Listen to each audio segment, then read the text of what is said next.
This is the Andrew Lake Podcast, and in this episode, we're talking about linear thinking.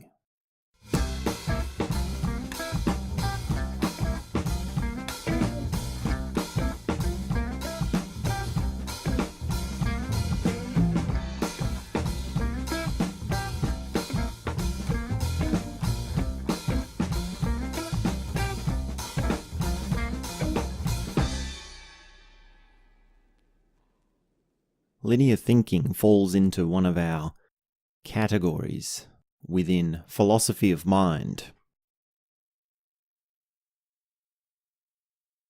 So theory of mind or philosophy of mind is, what do we say the mind is? What can we say about the different kinds of thinking that we have? So before we have talked about spectrum thinking. We also talked about systems thinking, network thinking, and a few other forms of thinking like that. And I thought today we'd talk about linear thinking.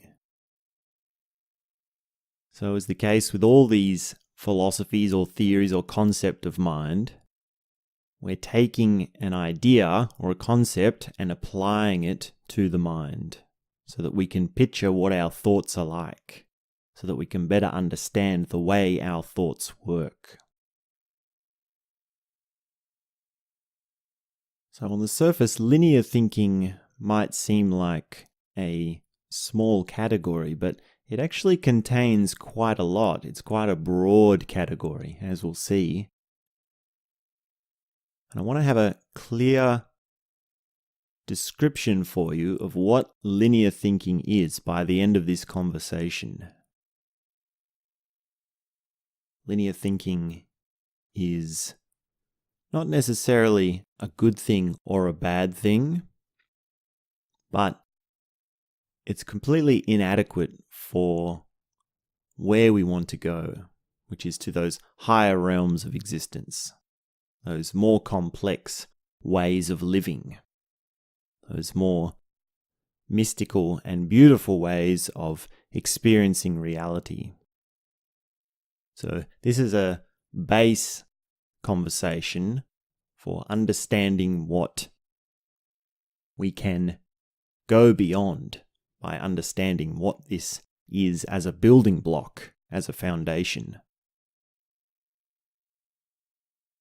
So linear thinking is sequential. It's one thing after another, as the name implies. You have a thought, and then you have another thought after that. Now, at first it might appear that this contains all thought, but we're going to start chipping away at different levels of complexity which we have on our sequential thoughts. Sequential thoughts have a degree which they are related to each other. So there is a difference in how connected each thought is. And there's a degree of how much of a row we put things in. If we put things in a string of thoughts, if we have a string of thoughts, can we say that all those thoughts are connected in some way? For example, you can have linear thinking by way of numbers.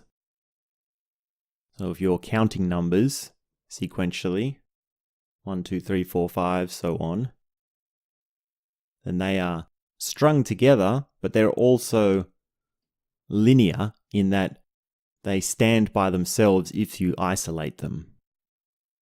If we isolate a number, you know what that number means. It stands by itself. We also have certain phrases, certain statements, certain words that only make sense within a certain size of a context. Some words can only be understood within a larger context, within a specific context, and it can be quite a complex context. This is how we derive meaning to our words. This is how we derive weight to our words. So linear thinking would be having a sequence of thoughts or phrases or words which can be isolated and yet still understood. So you'll have your string of thoughts, and we'll take one out and say, what does that mean? And it makes sense to itself what it means. This is typical of thinking over day-to-day activities. If you're going to the shops, you're doing your chores, you're doing your jobs, you're doing your work, you're doing your routine, you're working on your creative projects, you're building your business, you're doing all your healthy habits, and you at some point just stop and say, well, what are you thinking? What are you thinking about? You say, well, I'm thinking about doing this one little activity. It makes sense. It's a linear thought. It's a thought that is a part of linear thinking. So linear thinking is all about the separateness and compartmentalization of thoughts. Reason and logic is also linear thinking. Reason can become quite complicated because you have your statement and anti-statement, and then your synthesis. But each time you move along that thought process,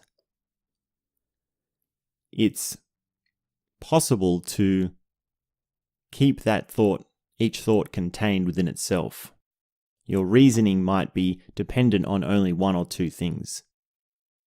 So if your reasoning is dependent on a lot of things, and there's a complicated web that you have to explain, that would be non-linear thought.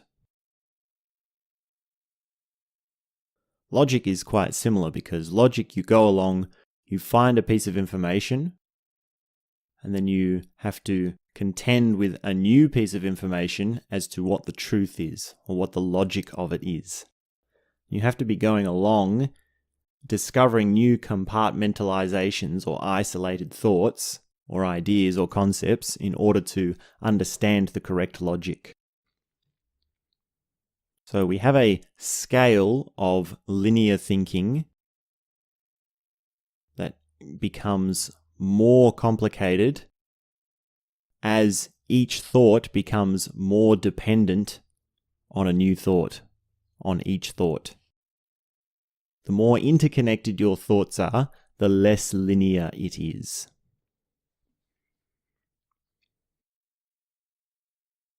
A lot of what we experience is linear. We spend our daily life doing things in a linear way, in a linear manner. And the things that really stand out to us are the things that break away from linear thinking. For example, watching a movie. So a movie is a sequence of shots, a sequence of scenes, a sequence of dialogue. And if it's a climactic movie, or if it's a well-pieced together movie, each scene is going to build on the next. You're going to need the piece of information in preceding scenes to get to the next scenes to understand the significance of each scene.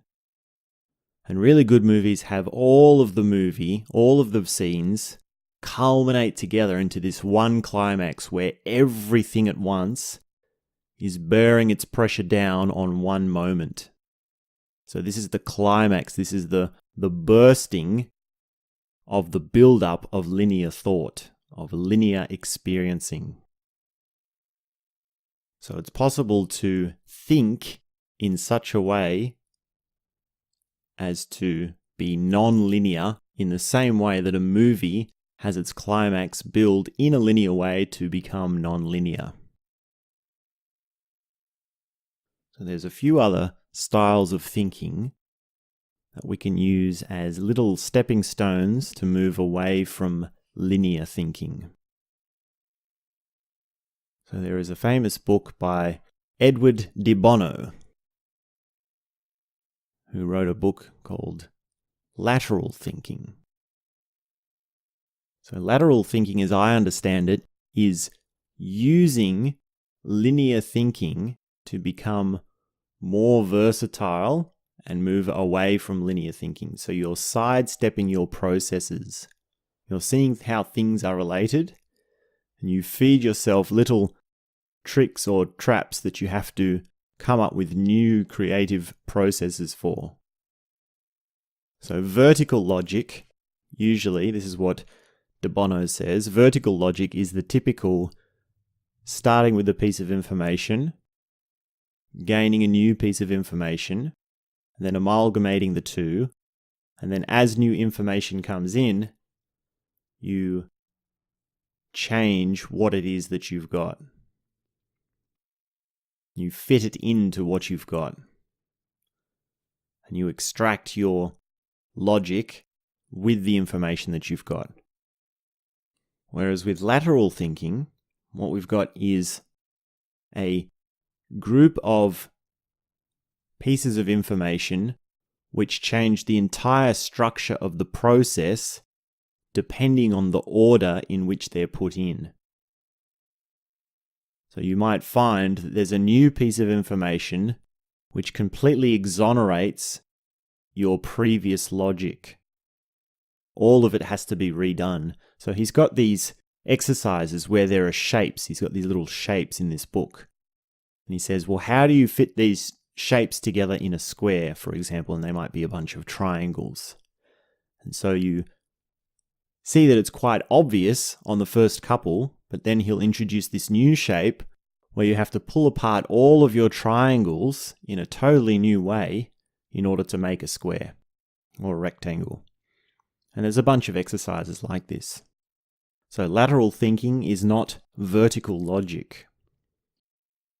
It's also not critical thinking, which is something that De Bono talks about in his book. Critical thinking is more about rejecting something. So this is choosing which information you decide not to include in your logic. So logic can be exclusionary.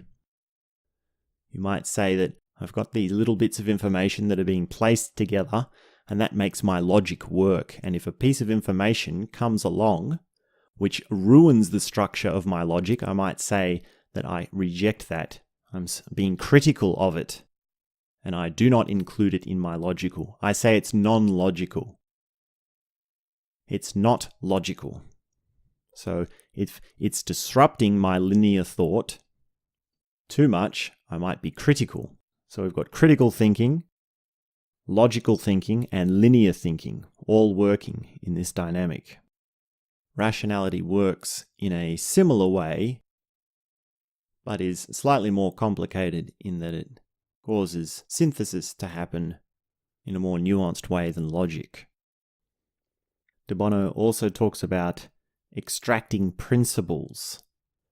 So lateral thinking shows that there is a principle behind how a group of ideas or a group of thoughts work together, and that principle can be used in other ways and used in other situations and used in other patterns of thought. So it's one step more complicated than linear thinking, or it's a few steps more complicated. There was a few tools that De Bono came up with to help induce lateral thinking, apart from just the shapes idea of the challenging logic idea. For example, he has this idea called the random entry. So this would be taking two thoughts and putting them together, which seem to be completely unrelated. So if you have a concept, we can introduce a seemingly far out, random, crazy, weird concept to be forced to be included in it. So this is the opposite of critical thinking. This is the opposite of calling something non-logical or irrational. Another tool he used is called provocation, or the reversals of logic. So this would be saying, what is the opposite of this logic? What if the situation was upside down? He has some very funny statements. For example, his statement, "The factory is downstream of itself." This leads to the idea of forcing a factory to take its water input from a downstream of its output. An idea which actually became law in some countries. This is from Wikipedia on the provocation idea, generating lateral thinking tool. Provocations can be set up by the use of any of the provocation techniques: wishful thinking, exaggeration, as well as reversal, distortion. A thinker creates a list of provocations and then uses the most outlandish ones to move their thinking forward to new ideas. So lateral thinking is a step from linear thinking towards creative thinking. So the ability to navigate different concepts leads to creative thinking. So linear thinking is the opposite of malleable thinking. Linear thinking is the inability to have multiple layers between thoughts. It's the inability to have categories of thoughts. Because it really depends on how many different kinds of thoughts you have. If all your thoughts are just your daily activities, your daily routines, your daily life, then you don't really need to come up with new categories of thoughts. You only have one category, it's just daily life. So if you're just going along thinking about one kind of thing, then you don't really need to have a broader understanding of types of thought. So lateral thinking is giving you ideas and processes that allow you to start breaking up into new ways of thinking. And one of the ways to escape out of linear thinking is to give yourself more amounts of information. You give your mind more information to deal with. You can give yourself more situations to deal with, more problems to deal with.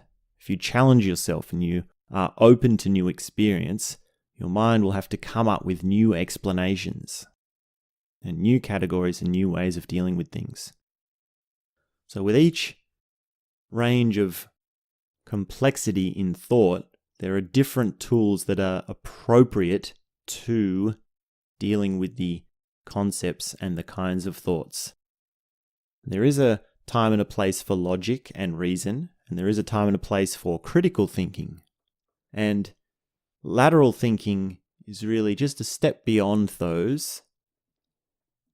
And what we're really trying to get towards is multidimensional thinking. So multidimensional thinking is the complete opposite of linear thinking. If you think of linear thinking as a piece of string, you can go along this piece of string only in one way, in one direction. If you want to go to a new thought, you have to travel along this one piece of string. It might be a very long piece of string, it might be a constant piece of string. This is the metaphor of linear thinking. With multidimensional thinking, you don't have one piece of string, you have an entire web. You have strings connected all over the place. And not only that, but you can appear at any point in the web at any time. So for linear thinking, for someone to go to one concept from another concept, they've got to travel along the piece of string all the way there and all the way back. It takes a very long time to go from one end of the string to the other. But with multidimensional thinking, there is a web where all the different ideas and concepts are completely connected and they're right next close to each other.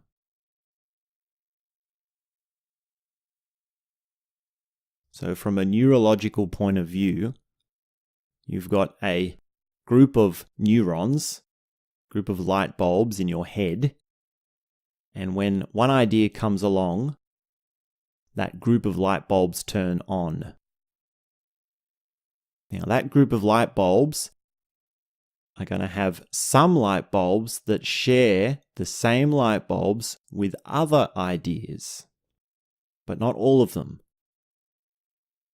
So when a new idea comes along, for someone who's multidimensional thinking, they can see that there's similar light bulbs being lit up.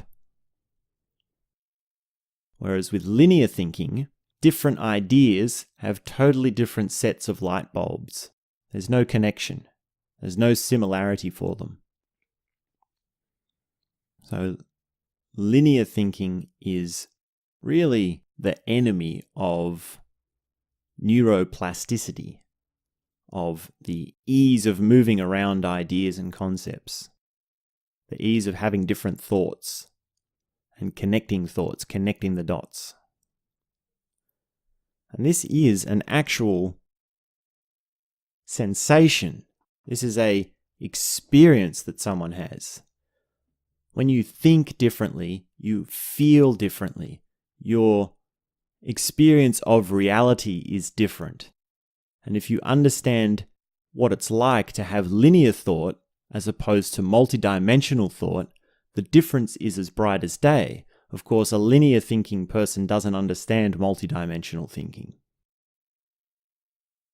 Even if you do have multidimensional thinking, well, you do know it, you do know the difference, but it doesn't mean you're necessarily always able to recognize when you're operating within each one. So at different times in the day, you might be having different ways of thinking. But multidimensional thinking is something that's got to be built and understood in and of itself. It's not something that you can really just stumble into, because there's got to be a certain amount of information. There's a certain amount of linear thought that has to happen before you have multidimensional thought. So there has to be a certain amount of string in order to make a web, a spider web.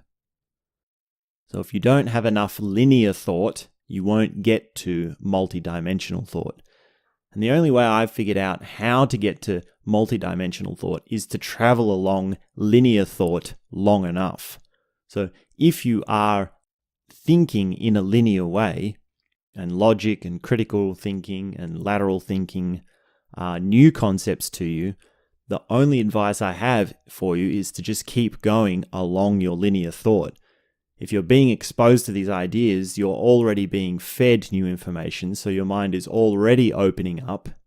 So you're already heading in the right direction just by listening to this sort of talk, just by listening to this sort of philosophy of mind, concept of mind. So those are a few of the concepts of thought that we can deal with. These are the concepts that we can use to break open our experience of reality. Linear thought, logic, reason and rationality, lateral thinking, critical thinking, generating ideas, extracting principles, provocation, random entry, exaggeration, reversal, distortion, wishful thinking.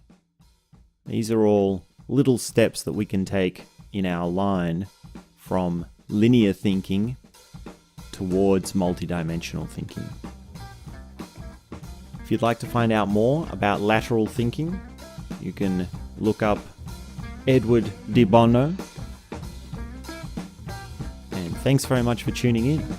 My name is Andrew, and we'll be back soon with more.